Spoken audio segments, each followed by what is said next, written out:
Yeah, Mike, obviously lethargic start, but then you come back, storm back there with the run. How do you leave? What kind of taste do you have after that game? I mean, you disappointed with putting yourselves in that situation or more pleased with the fight that you guys showed?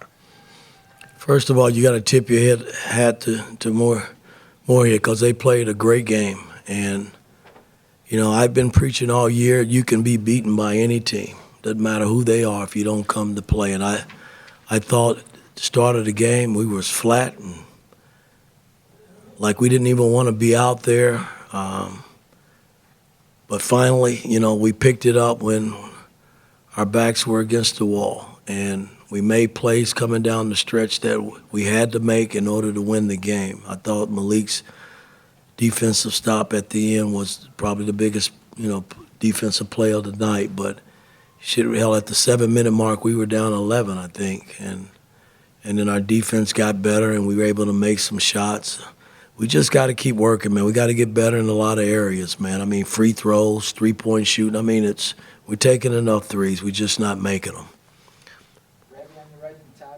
Yeah, Coach, why do you feel you guys took so long to really kind of get going, start attacking, be aggressive?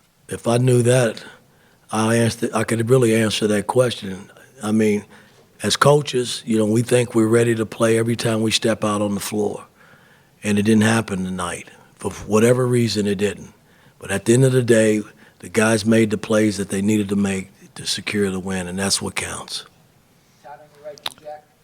Mike, you finished the game with a 20-4 run. Within that run, you out-rebounded Morehead 18-5, and within that, Anthony Walker had 5 of those rebounds. Walker was consistent from the beginning. Just kind of illustrate his effort tonight and what it meant. Phenomenal. He deserves the MVP tonight. I mean, he played 22 minutes, had 18 points, 9 rebounds. By far his best game since he's been wearing an Indiana uniform, and we needed every bit of it to win this game tonight. So, he gets the game ball based on what he did tonight. But, again, I'm not taking anything away from Morehead. They played a great game, and I'm just pleased that we didn't quit. Could easily thrown in the towel and said, hey, we'll get ready for the next game, but we didn't do that. We kept fighting and was able to get the win.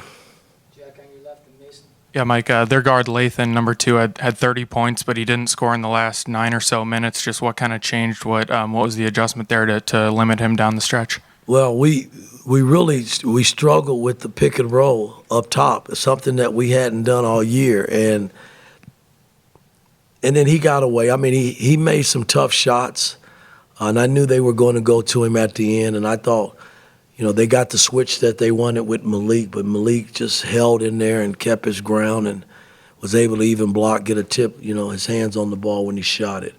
I thought Gallo started to really take the ball away from him some. When he got rid of it, I told Gallo not to let him get it back if he could, and so he was trying in that area to keep the ball out of his hands because he was basically the hottest player on the floor.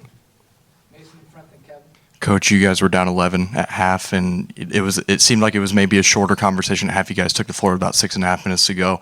What was that halftime conversation like in the locker room? Well, again, it wasn't real pretty. I mean, not based on how we were playing. I mean, we're awful, and you got to give them credit because they competed the first half, and our fans don't come out to see stuff like that. I was very disappointed, and we got it going, late, and like I said, in that 7-minute mark, that's when we really dug in and did what we needed to do. Coach, with sort of Big Ten sort of approaching this season, I guess right now after today, what is your biggest point of emphasis to your team moving forward? Can't concern myself with the Big Ten right now. We got a game on Thursday. That's Alabama. They're the next team up. And and then we have another game after that, after the Christmas break, and then we start the Big Ten. And so we're 2 games away from the Big Ten. I can't concern myself with that right now. George, on your right, last one. Woody, when you put the effort you guys put into Kansas, I mean, this team's looked forward to Kansas since the schedule came out.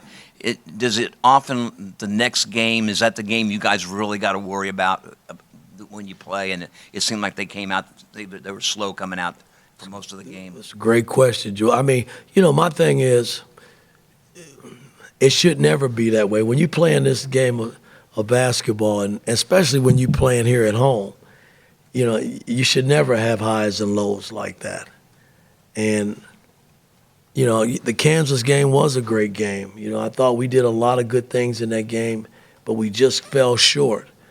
That doesn't mean you come back the next game and lay an egg to start the game. That's unacceptable, and that's on me, man. I mean, I was very disappointed in how we played the first half. That should never be.